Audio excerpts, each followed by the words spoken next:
사통팔달의 높은 경지에 도달해서 우리 대한민국의 오늘 국방 안보를 지킬 뿐만 아니라 미래 자유통일을 위해서 먼 장기 전략에도 가장 시원시원하고 확실한 말씀을 제시해 주시는 신원식 장군님을 모셨습니다. 지금 굉장히 바쁜 가운데 지금 오늘 또 외신 기자클럽에서 외신을 상대로 해서 또 연설을 하셔야 되는데 이렇게 모셨습니다.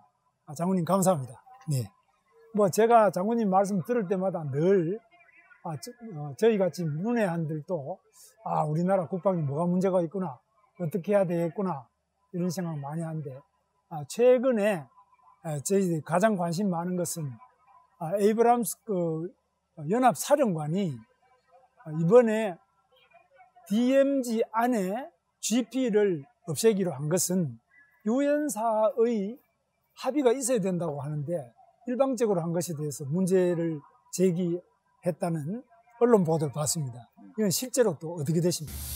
그러니까 그런 걸 겁니다. 이번에 합의서 내용을 보시면 요 구전에 관련돼서 이제 비무장지대를 평화지대로 바꾼다. 이렇게 평양 선언 내용에 군사합의서에 포함되어 있지 않습니까?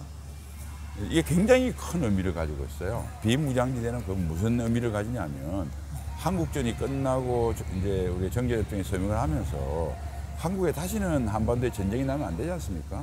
그러니까 이거는 남북한만이 아니고 미국도 중국 이런 참 그게 아니라 유엔의 이름으로 비무장지대를 만들었습니다. 그러니까 유엔이 전쟁을 안 일으키기 위해서 정전협정을 만들었고 그게 가장 확실한 보장수단이 완충공간을 둔 겁니다. 그게 땅에서는 우리 비무장지대라고 하는 것이고 동서에서는 NLL을 뒀어요. 그런데 이거는 관할 건이 뭐 우리가 싫든 좋든 유엔에 있는 겁니다. 그럼 이때까지 여기에 관련된 협의는 어떻게 되냐면 유엔사에서 주관이 돼서 남북한 당사자를 앉혀놓고 자 이거 없애는 거 어떻게 생각하느냐 서로 의견을 조율한 다음에 시행했던 거예요. 그런데 평양 선언에서 남북끼리 하겠다고 그랬습니다. 그러니까 이 말은 뭐냐면 유엔사 필요 없다. 비무장지대, 유엔사가 만든 비무장지대 필요 없다. 우리 민족끼리 평화지대로 만들겠다는 선언이거든요. 그러니까 이거는 단순한 GP 내용의 문제가 아니라 유엔사의 존립 근거 자체를 훼손시킨 거예요. 거기에 대해서 에이브람스 사령관이 본질적인 문제를 제기했는데 또 이렇게 하면 너무 의미가 커서 뭐 정치적인 문제가 있을 수 있으니까 아마도 다 알고 있는 유엔군 사령관이 GP 숫자라고 하는 이 숫자 군사적인 의미만 이야기했는데 사실은 숨어 있는 것이 남북한이 유엔을 대체하겠다고 선언한 거에 대해서 유엔군 사령관으로서 유엔 안보리 결의에서 우리가 들어온 거 만들어진 거 아닙니까? 안보리 결의를 위배하는 것은 유엔에 가입한 당사국으로서 유엔 회원국으로서 유엔의 권위를 무너뜨리는 심각한 도전이다. 이게 아마 그분이 정확하게 하고 싶었던 말이었다 저는 그렇게 봅니다. 근데 오늘 또 그 뒤에 보도를 보니까 우리 정부에서는 유엔사하고 또 잘 이야기했다. 뭐 이런 식으로 또 그게 반박을, 외교적인 수사인데요, 기자님. 네, 해명을 하더라고요. 처음에는 이제 협의라고 그랬어요. 네. 그래서 어제 제가 이 유튜브로 찍은 모 신문사 대담했던 아주 국방에 오래 근무한 전문 기자한테 협의 그게 뭐 어떻게 된 거냐 나도 물어보니까 근데 그 친구도 그 기자도 물어보니 이제 국방부 당국에 52번을 했답니다. 네. 그리고 아직까지 협의 중이랍니다. 네. 그럼 여러분 협의, 네. 공감, 네. 동의 다른 의미입니다. 협의 중이다. 그러니까 협의를 52번 했는데 네. 동의에 이르지 못한 것은 네. 엄청나게 많이 싸웠다는 소리죠. 네. 이견이 많다는 소리를 그렇죠. 협의했다고 이야기합니다. 공감은 뭐냐면 동의와 공감의 차이는 외교적으로 어떤 의미냐면 공감은 지사님께서 하는 제가 의견이 다르잖아요.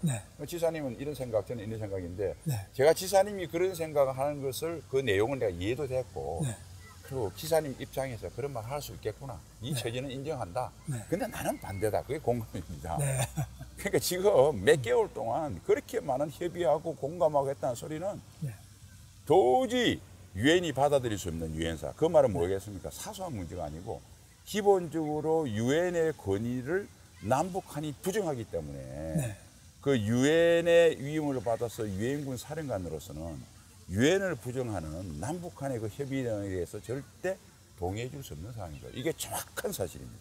그런데 이제 만약에 그렇다면은 제가 볼 때는 한강 하구에 대해서도 이번에 네, 뭐 서로 합의를 한다. 중립지대에 대해서 합의를 했다 이러는데 남북 간에 한강 하구는 제가 경기도지사 할 때는 한강 하구에 거기 골재를 채취해 가지고 남북 간에 네, 같이 뭐 이익도 나누고 이렇게 하자고 해서 제가 접근을 많이 해봤는데 거기야말로 중립지대가 돼 가지고 우리 한강 옆에 우리 이제 경기도에 김포 해병대가 지키죠. 거기서 한강 하구에 물에 들어가는 순간부터 그게 다 중립지대고 저쪽에서도 북한 개풍군에서 물에 들어오는 것, 그러니까 한강의 수면 전체가 다 중립지대로 돼가지고 뭐 유엔사의 동의 없이는 못 들어간다. 그렇죠. 이렇게 했는데 이 부분도 일방적으로 발표를 했거든요. 그렇죠. 이것도 그러면 마찬가지로 문제가 되는 오랫동안 군 생활을 하면서 제가 이제 국방부 정책 뭐 이런 군사외교 분야도 있었지만 주 근무는 중령 때부터 합동작전 그러니까 작전본부라고 있어요. 네. 중령, 대령, 뭐 마지막 작전본부장이라고 여기는 육해공군 모든 작전을 관할하고 네. 미군과 협조해서 한미연합작전 체제를 가동시키고 그 다음에 유엔사와 관련해서 정전 유지에 관련해서 협조를 하는 그런 업무를 다 하는 사람입니다. 제가 현장에서 수십 년을 근무한 제 양심적인 경험으로 말씀드릴게요. 제가 만약 유엔 사령관이라면 본질적인 문제인 게 중립수역에 대한 대답이 이 설명하면 풀리기 때문에 조금 길이 설명드립니다. 자, 이렇게 하면 남북한 당사자를 모았어요. 중립수역 좋습니다. 뭐 GP 철수 좋습니다. 뭐 NLL 당연히 분명히 유엔군 사령관 자기가 그은 거니까 지금처럼 이렇게 많이 양보가 아니고 NLL 덩거리 면적으로 해서 뭐 할 겁니다. 그리고 여기에서는 순수한 민간인 활동, 경제 활동만 보장한다. 근데 그것을 감시하기 위해서 감시를 열을 겁니다. 오픈 스카이를 할 거예요. 이게 기본입니다. 군비 통제 군사적. 그러니까 그럼 여기가 군비 통제는 기본적으로 군사적 신뢰 구축이 가능해야 되거든요. 군사적으로 서로 그 군사적 신뢰는 다른 말은 뭘 하면 상대방이 나를 공격할 의도가 없음을 상대방이 말도 했지만 내가 눈으로 봐서 확인이 될 때 신뢰가 구축됩니다. 자, 그러면 아주 간단한 예로 국민들이 알기 쉽게 우리가 테러 이런 것 때문에 뭐 한국도 그렇지만 뭐 미국 같은 데 가면 엄청나게 검색 살벌하게 하지 않습니까? 양말도 벗고 거의 빨가벗다시피 하잖아. 그건 뭐냐면 내가 테러 그러니까 가서 옛날 같으면 난 테러 분자가 아니야. 정상적인 비즈니스고 나 한국의 공무원이야. 그러면 오케이 했는데 그걸 못 믿겠다. 뒤지겠다는 거 아닙니까? 그럼 내가 절대 테러할 의사가 없으면 제 가방 오픈시키고 제가 조금 불편하지만 벗는데 무슨 문제가 있어요?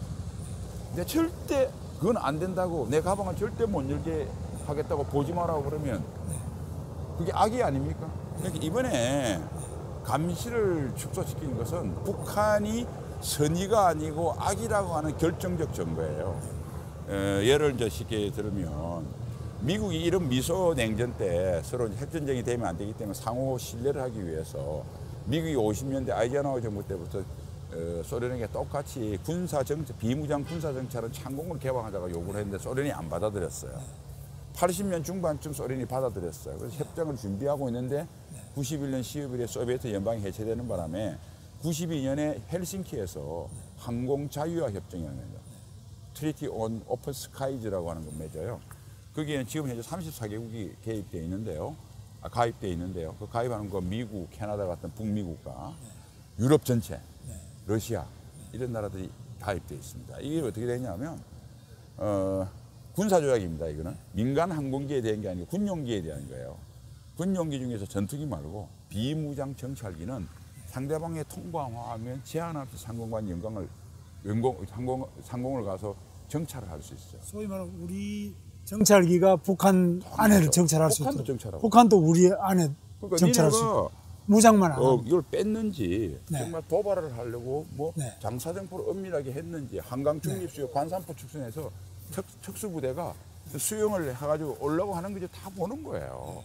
그러니까 되는 거예요. 그런데 지금은 결정적인 문제가 그거는 이제 우리가 볼 때는 이 비무장 정찰기는 정찰을 많이 할수록 오히려 신뢰가 되는 거죠. 평화 유지에 도움이 된다고 보는 거죠. 그렇죠. 그 우리는 반대로 했네 이번에. 그러니까 이거는 아예 정찰을 못하게 해버리니까. 그래서 이거는 더 문제가 역사적인 네.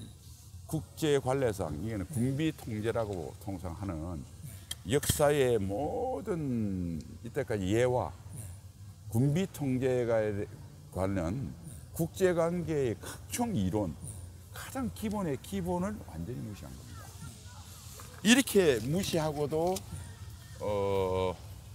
이게 상호 군사적 신뢰 구축이 된다? 절대 안 됩니다. 그래서 이제 이게 어떤 결과가 되냐면, 자, 기사님 한번 생각해 보세요. 북한이 그동안 수천 번 도발을 했어요.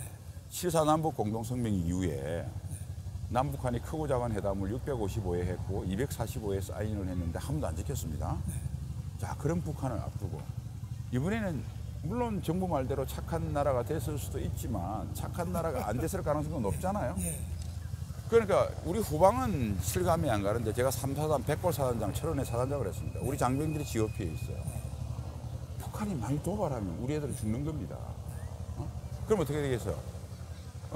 정부에서 말한 이걸 철저히 지키면 북한이 땀만만 먹으면 무조건 죽어요. 그게 겁나면 어떻게 되겠어요? 이상한 소리만 들으면 쏴버리겠죠. 내가 살아야 되니까. 그 두 가지 아닙니까? 아마 최전방 군인들한테 또 지휘관들한테 닥친 선택 옵션은 두 가지입니다. 이것을 지켜서 죽느냐, 안 지키고 살고 일단 쏘느냐, 죽음이냐 깜빵이냐 알겠어요. 합리적 선택이면 깜빵을 택합니다. 그러니까 서로 못 보는 것은 이래서 투키디 돼서 함정이 적용이 돼서 훨씬 군사적 불안정성이 높아지는 겁니다. 그러니까 문재인 대통령이 한 거는 군비 통제, 군사적 신뢰 구축이라고 하는 가장 기본적인 원칙도 무시하고 한 거예요. 이게 무지일까요? 아니면 확정 편향에 대해서는 알면서 한 걸까요? 그건 내가 모르겠습니다만은 둘 다 북한이란 나라와 무지했던 잘못된 신념했던 대통령과 대통령 참모들이 이 정도 기본을 무시하게 되면 심각한 거죠. 예, 그래서 지금은 우리가 볼 때는 지금 DMZ도 문제가 되고 한강, 임진강 하구의 중립지역도 문제가 되고 NLL도 NLL이 문제가 되는데 제가 그 백령도에 있는 사람, 그 군인들 한 이야기를 들어보니까 그럼 백령도 안에서는 소총 한 발도 쏠 수 없다. 지금 어떤 훈련도 못하게 돼 있다고 그럽니다. 이번 남북 합의서가 이렇게 돼 있다고 그러는데 그러면은 소총 훈련 정도는 제안 안 했어요. 소총 괜찮습니까? 네, 근데 소총은 K9 자주포만 못 쓰나요? 예, 그러니까 의미가 없는 게 우리가 이제 병사의 소총으로 또 하나의 중요한 무기 수사단이지만 대포도 있고 비행기도 있고 함정도 있고 있지 않습니까? 그러니까 이렇게 국민들 생각하시면 돼요. 처음에 이 사건이 처음에 정부 발표하고 국방부 청와대의 변명과 또는 언론에서 질문과 이게 정반합으로 굉장히 많이 발전해온 스토리텔링을 잠깐 한번 드릴게요. 자, 처음에 이걸 발표하면서 가장 중요한 게 일단 완충 공간을 만드는 겁니다. 그리고 완충 공간에서의 군사적인 행동을 제한하는 그게 두 가지 아니겠어요? 공간은 어떻게 됩니까? 기준점이 있어야 되죠. 군대는 늘 기준 누가 서잖아요. 기준이죠.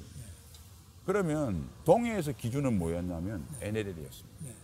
지상에서 기준은 MDL이라고 하는 비무장지대 안에 남북 2km를 걷는 걸 MDL 중앙군사 그냥 군사분계선이라고 하고 뭐 중앙군사분계선 이렇게 하면 제일 정확하죠. 군사분계선이 있습니다. 그래서 서해는 아무것도 없었어요. 당연히 기자들이 질문했겠죠. 왜 서해 기준은 뭐냐? 정부에서는 처음에 이렇게 이야기했어요. 바다에 어떻게 선을 그을 수 있냐?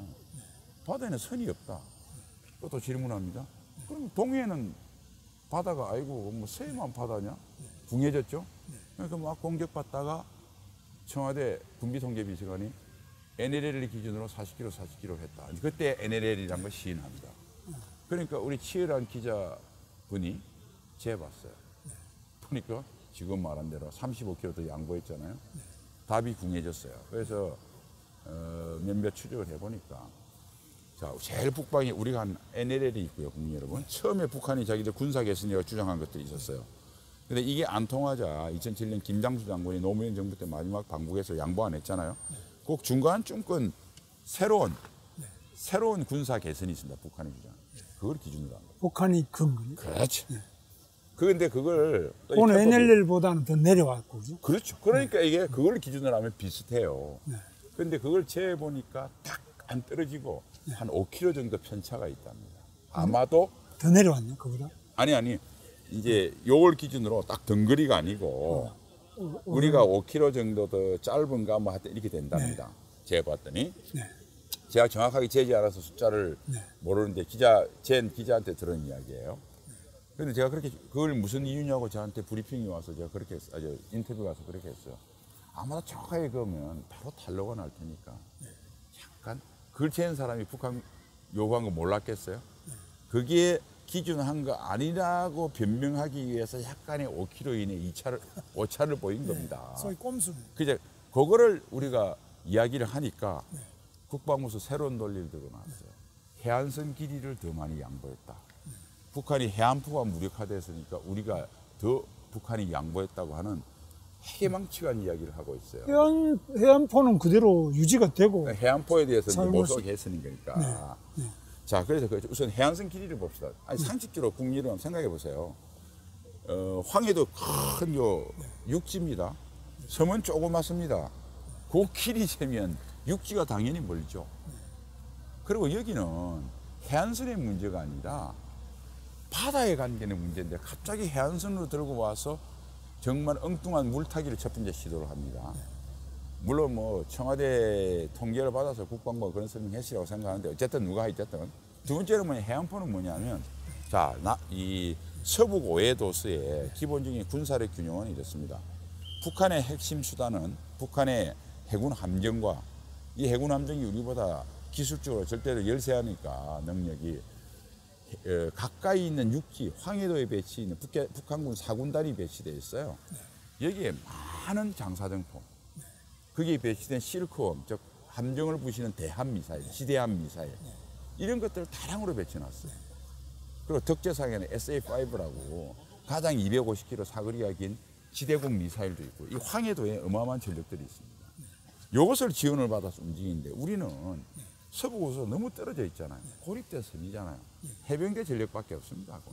포도 몇 문 안 되고 K9 해봤자 여기 수백 문인데 그러면 뭐로 균형을 유지하느냐? 우리 해군 함정의 질이 우수하죠. 그 다음에 우리 공군력이 있죠.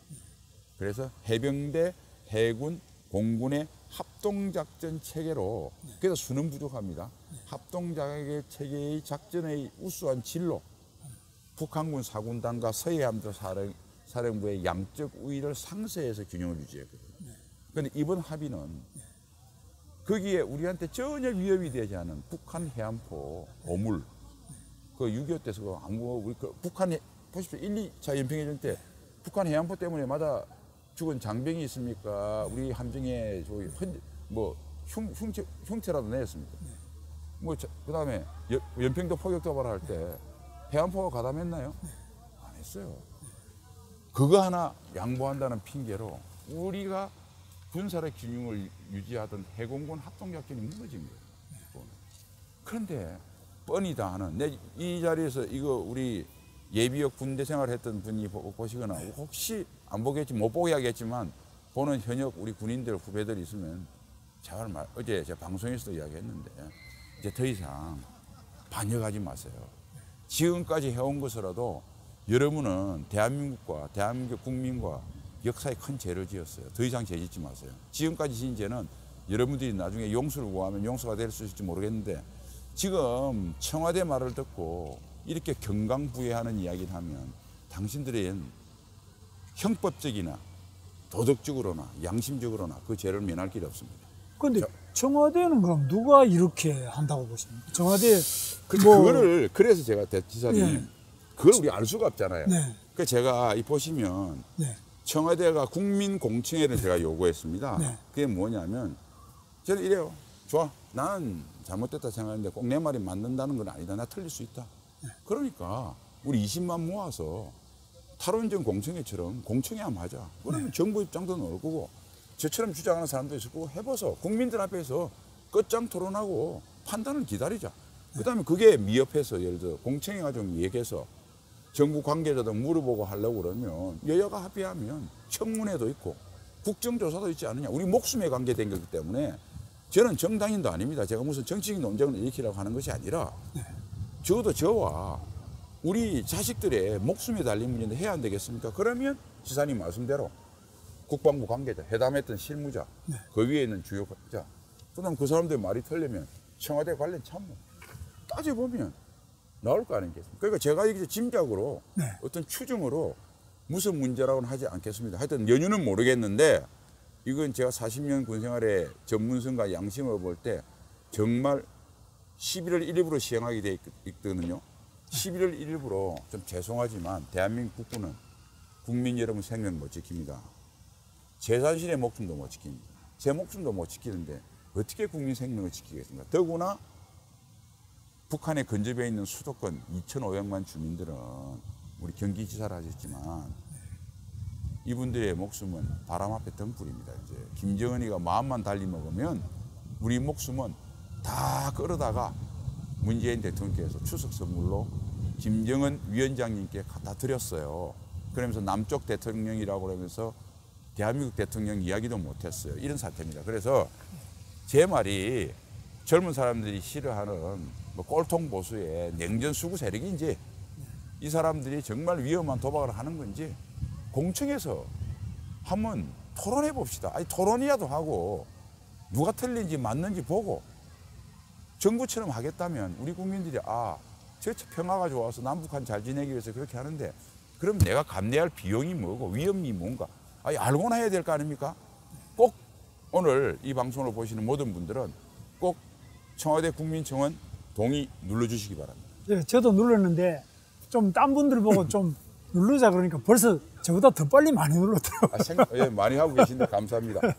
네, 그리고 말씀하시죠. 그래서 저는 이 청와대가 암만 청원을 해도 안 들을 거 아니냐. 그러나 우리가 국민들이 이걸 각성의 기회, 압력의 기회로 삼는데 지금 중요한 거는 이 국회에 오셨습니다만은 이 국회는 그야말로 상권 분립 상태이기 때문에 청와대가 아무리 안 하려고 하더라도 우리 국회에서는 꼭 이런 청문회 대대적으로 열고 또 국회의원들 전원이 모이는 국회 본회의처럼 전원이 다 참석하는 전원회의에서도 이 문제가 국가안보의 중요한 문제로서 전원회의에서 바로 남북 합의에 관한 토론을 진행하고 그 다음에 국회 공청회를 열어서 우리 장군님과 전문가들을 또 모시고 또 그쪽에서 직접 이 합의문을 초안을 잡고 추진한 사람들도 오고 이래서 공개적으로 토론하고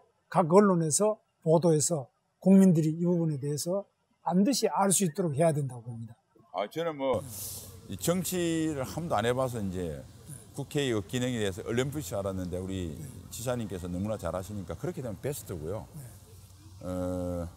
저는 정치를 잘은 모르겠습니다만 지금 여야 구도와 이렇게 뭐 정쟁하고 이런 걸 봐서 이게 또 뭐 합의가 쉽지 않을 거고 해서 우리 그냥 이것은 뭐 국회만 맡겨놓기로 저는 시민이 하는 사람으로서 정당인도 아니고 일개 전역한 퇴역 군인으로서 한때 안보에 대해서 그래도 제일 제가 잘하지 않겠습니까 국방?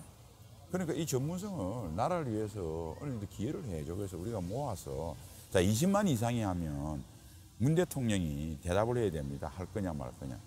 여러분 상식적으로 생각해 보세요. 안 하면 정부가 자신이 없다는 소리 아니겠습니까? 국민들이 20만이 청원하고 더 넘어서 100만이 청원했다 싶시다. 국민 100만이 아니 그놈 뭐 큰 것도 아니고 공청회 하면 회의하면 열자는데 그걸 거부하면 문재인 대통령은 거짓말하고 있는 겁니다. 거짓말에 100% 겁니다. 받아들이면 제가 잘못하고 있는지 정부가 거짓말하고 있는지는 좀 이따 밝혀질 겁니다.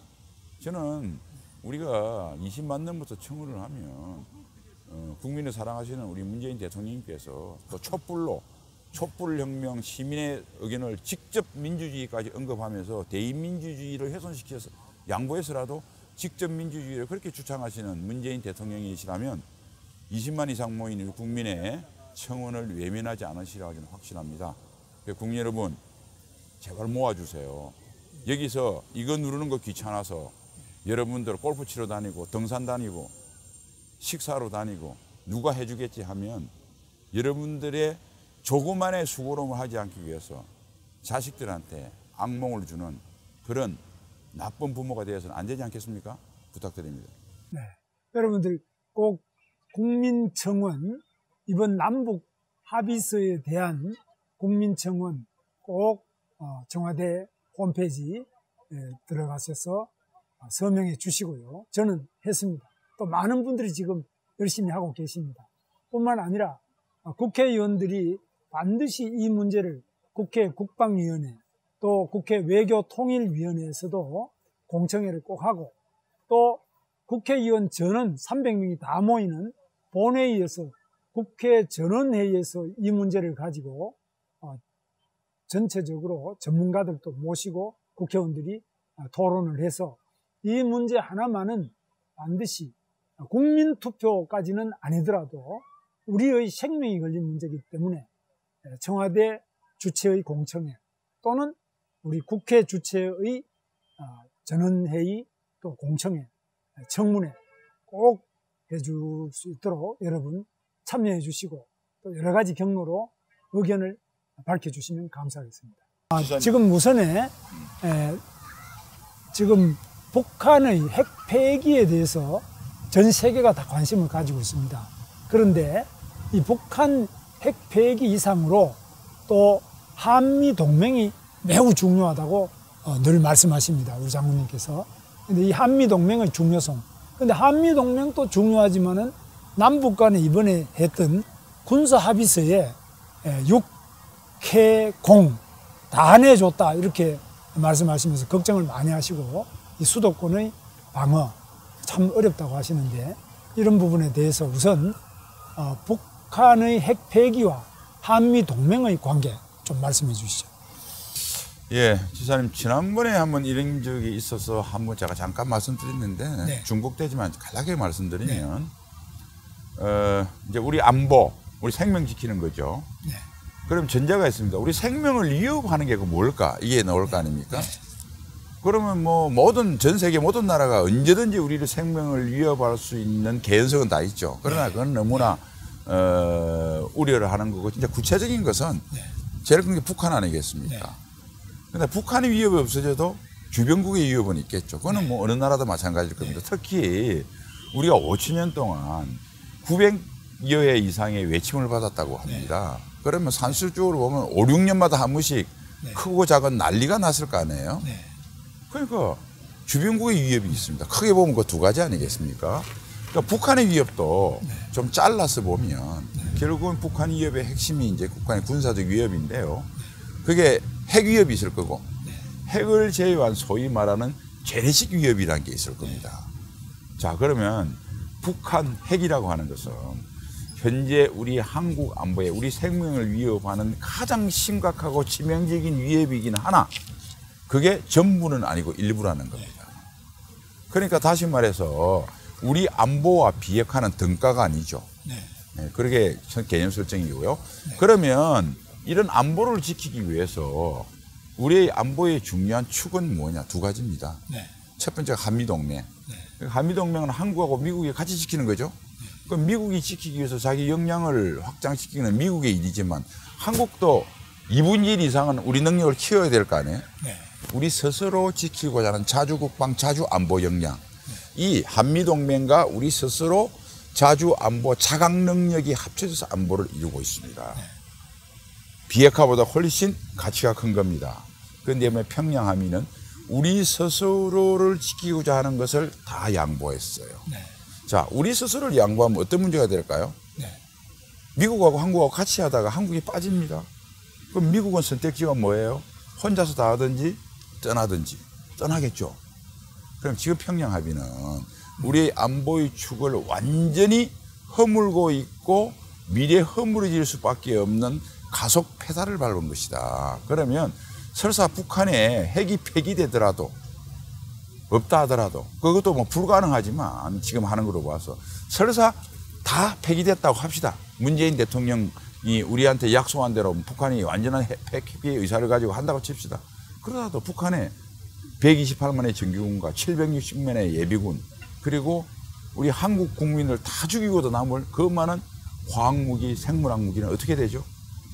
그래서 문재인 대통령은 비핵화와 상관이 없는, 비핵화가 되더라도 지켜야 되는 마지막 보루를, 너무나 귀중한 보루를 추석 선물로 김정은이에게 갖다 바쳤다, 이렇게 봅니다. 자, 그러면 군사합의로 돌아가서 지난 편에 NLL에 관련돼서는 좀 설명을 했지 않습니까? 그러면 가장 핵심이 이제 공중에 관련된 문제하고 지상에 관련된 문제를 좀 설명하겠습니다.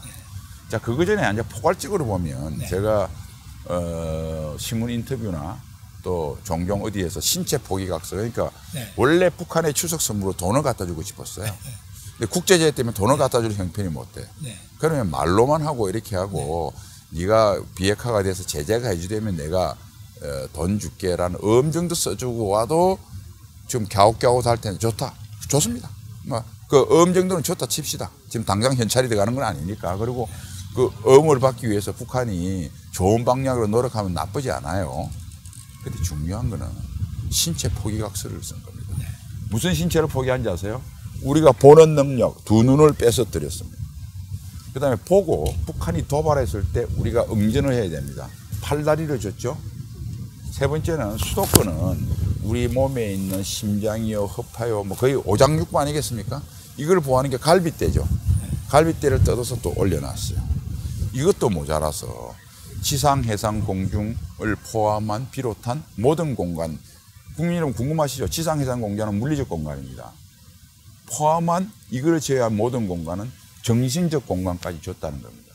여기서 적대행위라 하면 이게 어떤 의미냐면 우리 장병들에게 대적관 교육을 시킨다든지 정신무장을 시킨다든지 우리 한국 언론이나 해외 언론에서 북한 체제를 비판한다든지 예컨대 태영호 공사 같은 분들이 북한 체제에 대해서 강의를 하고 책을 낸다든지 국회에서 이게 말 국회 비중까지 받게 되면 국회에서 야당 의원이 북한 체제를 비판하고 인권을 비판하는 것을 의원총회에서 이야기를 한다든지 모두 적대행위가 됩니다. 그러니까 우리 머리를 준 거죠. 국민 여러분, 머리 주고 눈 주고 팔다리 주고 갈비뼈 주면 지사님 살 수 있습니까? 신체 포기는? 신체 포기를 넘어서 생명 포기각서를 써준 겁니다. 그래서 이게 심각한 겁니다. 그래서 지난번 시간에 NLL 관련된 갈비뼈 이야기를 했어요. 이제는 눈과 팔다리 이야기를 좀 하겠습니다. 우선 비행금지구역이 고정익, 소위 말해서 비행기, 그러니까 회전익은 헬리콥터를 이야기를 해요. 고정익은 안 움직인 거니까 일반 비행기죠. 이게 서부전선에 20km, 동부전선에 40km입니다. 그러니까 이 의미가 얼마나 큰 의미냐면 이렇게 보시면 됩니다. 이 의미가 북한이 우리보다 양적인 핵은 빼고요. 핵은 아예 빼고 나사라도 그렇습니다. 재래식 군사력이 우리보다 2 내지 3배가 많아요. 그런데 그것을 우리가 재래식 군사력 균형을 이루는 것은 우리의 질적으로 우수한 군사력을 가지고 합니다. 북한의 핵에 대해서는 한미동맹, 그중에서도 우리는 없지만 미국이 갖고 있는 핵우산을 가지고 균형을 유지하는 게 남북한이 지금 군사력 균형을 이루고 있는 가장 요체입니다. 그러면 재래식 군사력 균형에 아까 질적 우수를 하는데 그 핵심 전력이 뭐냐면 정보 감시 능력과 타격 능력입니다. 자, 정보 감시 능력은 크게 군사적 정보와 소위 비공개 군사 정보라고 하고 또 공개 정보라고 크게 보면 그렇게 되는데 군사 정보는 3가지 수단입니다. 사진으로 찍는 거, 뭐 동영상 촬영하는 거를 영상 정보라고 그러면서 감청을 하는 것도 신호 정보라고 그래요. 그 다음에 탈북자나 간첩이 뭐 정보 알려주고 하는 걸 인간 정보라고 그래요. 그 다음에 이거는 일반 군사 정보고 나머지 일반 정보가 있는데 이걸 공개 정보라고 그럽니다. 신문에 난 거. 아마 우리나라는 공개 정보가 활성화되어 있어서 군사 정보도 좀 비유를 하면 우리가 북한에 간첩을 한 10,000명쯤 집어넣어서 북한의 사이에 돌아가는 것을 우리나라 신문만 보면 김정은이는 다 알 겁니다. 그러니까 북한은 자 이렇게 되어 있는데 대한민국은 자 신호정보 있습니다. 영상정보 이게 북한이 거의 없는데 우리가 결정적으로 갖고 있어요. 그 다음에 인간정보 우리는 탈북자 몇 명의 이미 휴민트라고 하는 인간정보망은 김대중 대통령 때 어렵게 만들어 놓은 것들이 다 사실은 없어졌습니다. 구체적으로 이건 너무 비밀이라서 말씀은 못 드리지만 인간정보 거의 와해됐어요. 지금도 좀 약하겠네. 거의 없다고 보면 되죠. 네, 지금도. 네.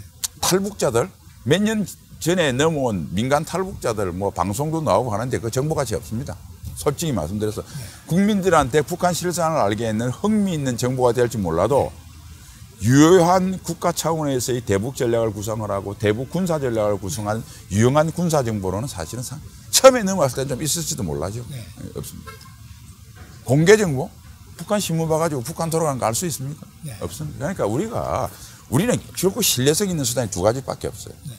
자, 아까 영상 정보, 사진 찍는 겁니다. 네. 한국의 산악 지역 맞죠? 지금 여의도 가서 건물 많잖아요. 여기서 카메라 돌리면 저 뒤에 안 보이죠? IFC 건물 안 보이죠? 네. 공중에 떠서 봐야 됩니다. 네. 영상 정보의 핵심은 공중 감시라는 겁니다. 이거 우위를 가지고 정보를 대칭적으로 균형을 잡는데 네. 이번에 이거로 우리는 신호 정보 외에 영상 정보가 거의 못하게 돼 있습니다. 북한은 원래 없으니까 손해볼 게 없습니다. 네. 북한의 그 많은 인간 정보 수단, 대한민국의 언론을 통해서 되는 공개 정보, 그 다음에 전시에 운용하려는 북한의 20만 특작 부대 있지 않습니까? 네. 이거는 파괴 이런 임무도 하지만 가장 기본적인 임무가 특수부대는 정찰 가시가 정보 수집입니다. 네. 그대로 살아있습니다. 네.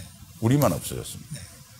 자, 그럼 이제 정부가 이 이야기를 제가 처음에 나오자 모 신문 인터뷰에서 하니까 국방부에서 아팠죠. 아마 청와대가 아팠겠죠. 네. 그래서 이번 연휴간 추석 연휴간 전 국방부 요원을 풀어서 네. 출입자를 1대1 상대로 북한이 양보했다는 경강부에 한 왜곡된 이야기를 전파하고 있어요. 그 핵심이 뭐냐면 20km 이내 전선 지역에서 북한은 24시간 감시하는 것은 분담금 이하 무인기 전력이 합니다.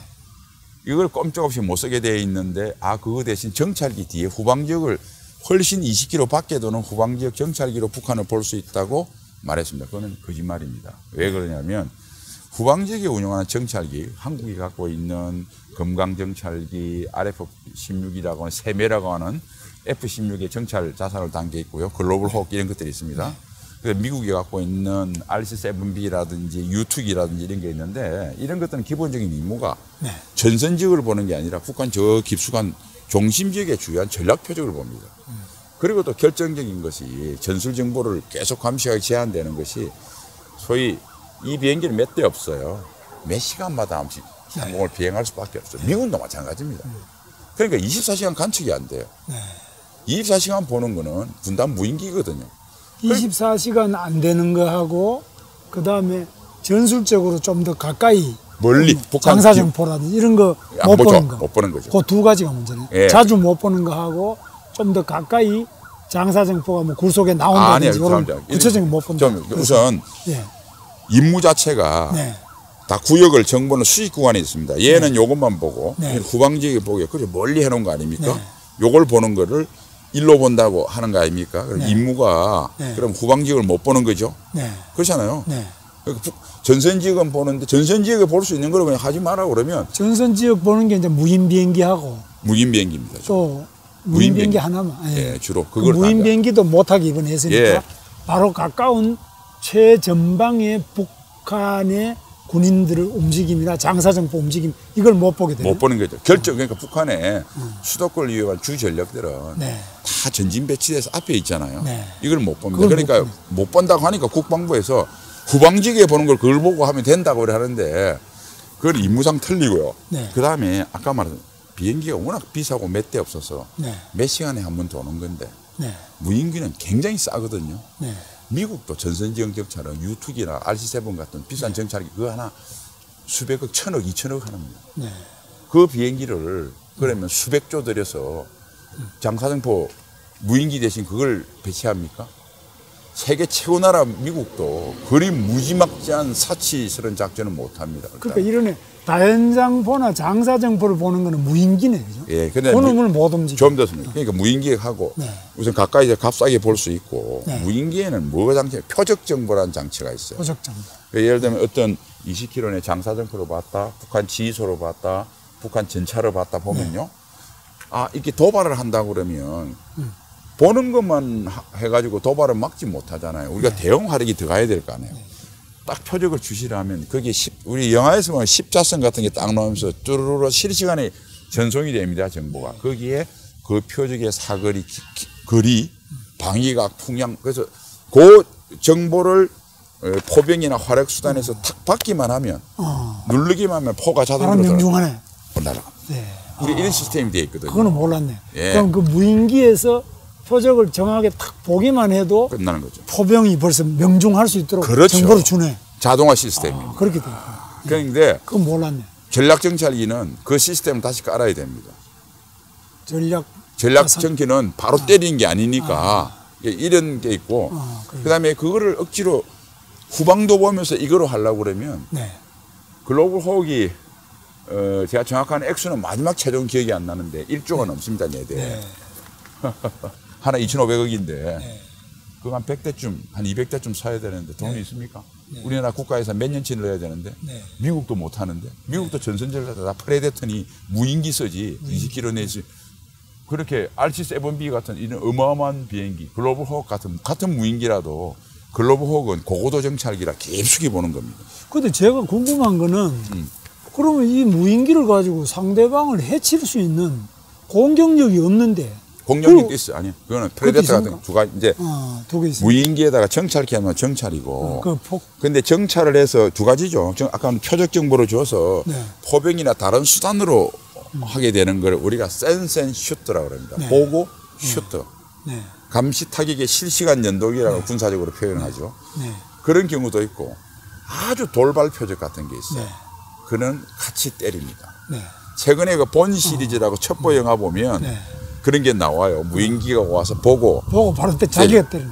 그러니까 가벼운 무장은 한두 개는 네. 갈 수 있을 수도 있고 그 무인기는 정찰이나 정찰 플러스 공격하는 거는 그 임무에 따라 틀려요.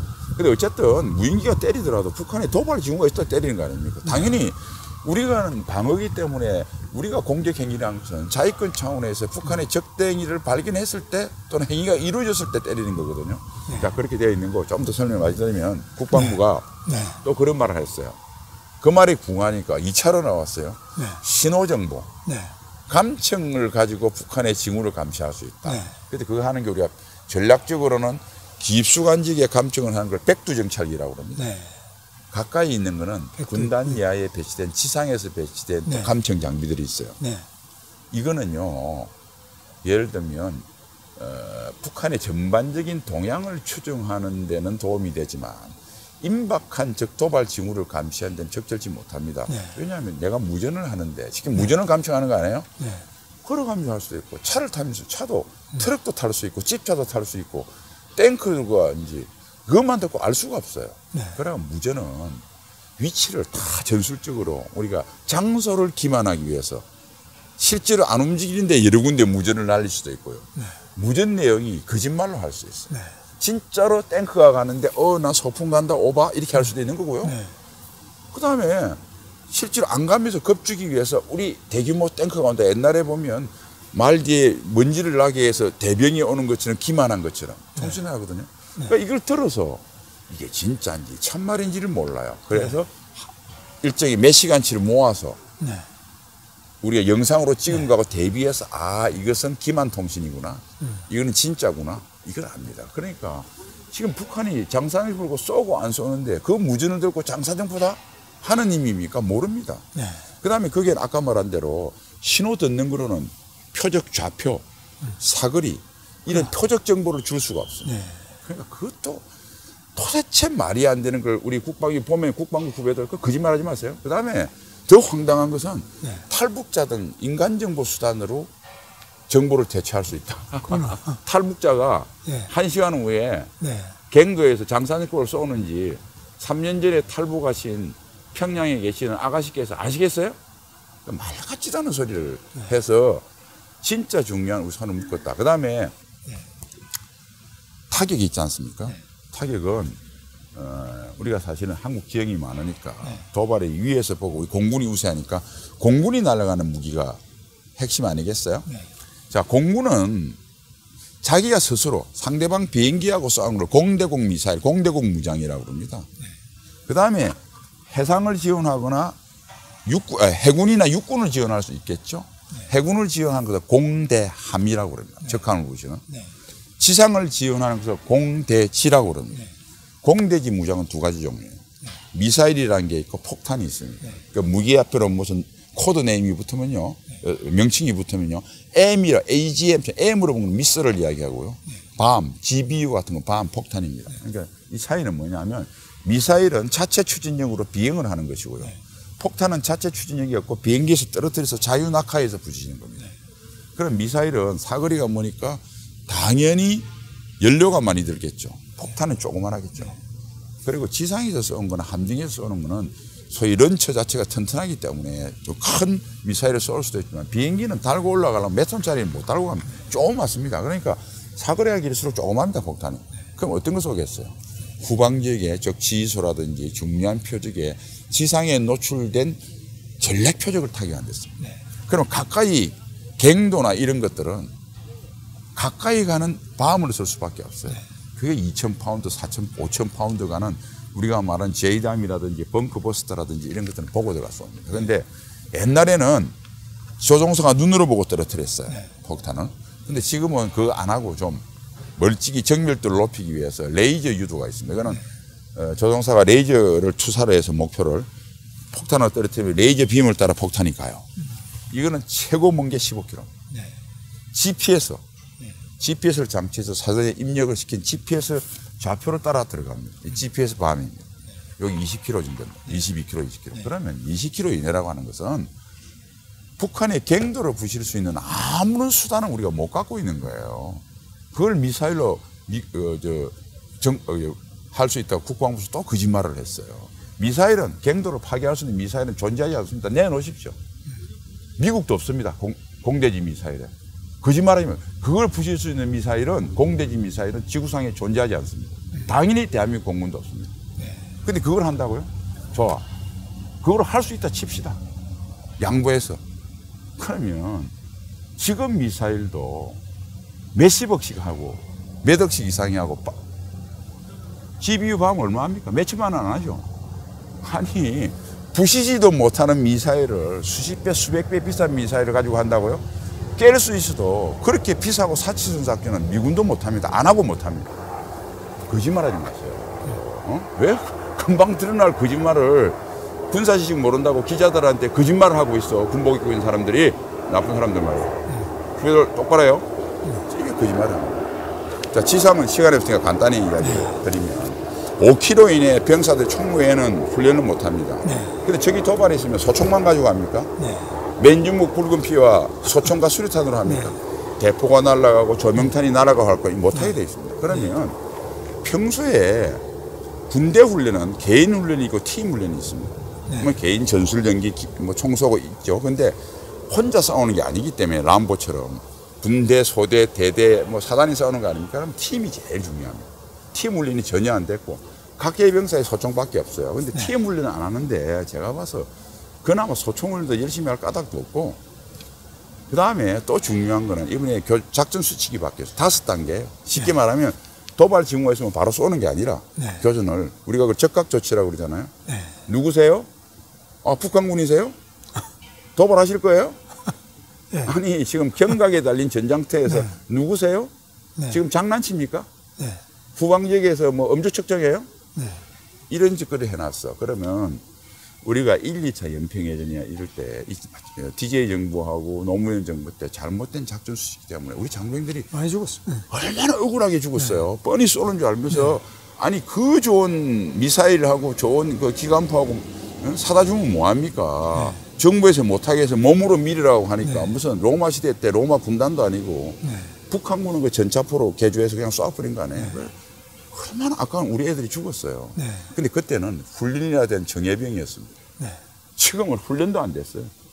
18개월 복무해가지고 이거 숙달도 더 안 됐어요. 그리고 18개월 마저도 맨날 훈련도 안 해요. 대적관 교육 적개심도 없어요. 그래서 그나마 하려고 하는데 5단계 여보세요 물어봐야 돼요. 여러분 어떻게 할지 뻔하지 않습니까? 바로 그게 누구냐면 우리 자식들이고 조카들이에요. 김정은이가 마음만 달리 먹으면 우리 그 어벙진 훈련도 안 된 우리 애들이 우리 아들, 딸, 조카들이 적의 포화 속에서 우왕좌왕 생사를 넣어갈 거 아닙니까? 그들 머릿속에 스친 게 뭐겠어요? 아마 평양선을 이렇게 해준, 사인해준 사람들을 송영무 장관을 비롯해서 문재인 대통령 정말 원망하고 죽을 겁니다. 우리가 그 아까운 우리 애들한테 하나뿐인 생명을 우리 민족끼리 재단을 위해서 개념치 말고 통 크게 네 목을 내놓으라 하기에는 우리 어른들이 너무 잔인하고 너무 미안하고 너무 부끄럽지 않습니까? 그래서 이런 의미를 갖고 있다는 설명을 드리고 더 드릴 말씀이 너무너무 많은데 시간 제한상 못 드리고 나중에 기회를 주면 사실은 제가 얼마 전에 무슨 인터뷰에서 최악이 뭐냐고 물었는데 제가 그 말했습니다. 다 최악이라. 도저히 내가 실력이 없는지는 모르겠지만 최악을 한 가지 도저히 꼽을 수가 없다. 하나하나가 우리 모든 목숨을 내놓게 한 최악의 조치를 이루어져 있다. 역사상 이렇게 상대방에게 목숨을 완벽하게 내놓은 적은 없다. 그럼 여러분 이거 정말 심각합니다. 청와대 청원 꼭 눌러주세요. 감사합니다. 네, 우리 신원식 장군께서 정말 우리의 장병을 사랑하는 마음, 그리고 우리 국민들의 생명을 사랑하는 간곡한 마음을 가지고 말씀을 드렸습니다. 그리고 누구보다도 최근까지 합참 자장을 하시고 또 수도 방위 사령관을 역임하셨기 제일 중요한 게 때문에 작전본부장입니다. 네, 작전본부장도 하시고 이래서 누구보다도 가장 전문성이 있습니다. 저도 전방에 많은 지휘관들하고 같이 여러 가지 말씀을 듣고 회의도 해봤지만 이렇게 정확하고 상세하고 적확한 말씀을 해주실 수 있는 분은 여러분들 우리 신원식 장군이 아주 특별한 분이라고 생각합니다. 아무쪼록 우리나라가 지금 국방 안보상으로 너무나 큰 위기에 처해 있습니다. 이 위기의 때에 우선 알아야 되겠습니다. 우리 신원식 장군 오늘 좋은 말씀을 많이 해주셔서 우리들의 눈을 뜨게 하고 귀를 열어주고 우리들의 가슴을 뜨겁게 다시 애국심으로 채워주셨습니다. 장병 여러분도 더 기운 내시고 또 국방을 책임지고 계시는 여러분들 정말 우리 신원식 장군의 간절한 호소, 정말 이 질문에 대해서도 답을 해주시고 또 우리 대한민국 이 소중한 우리 조국을 함께 지켜나갈 수 있기를 바랍니다. 장군님 감사합니다. 네.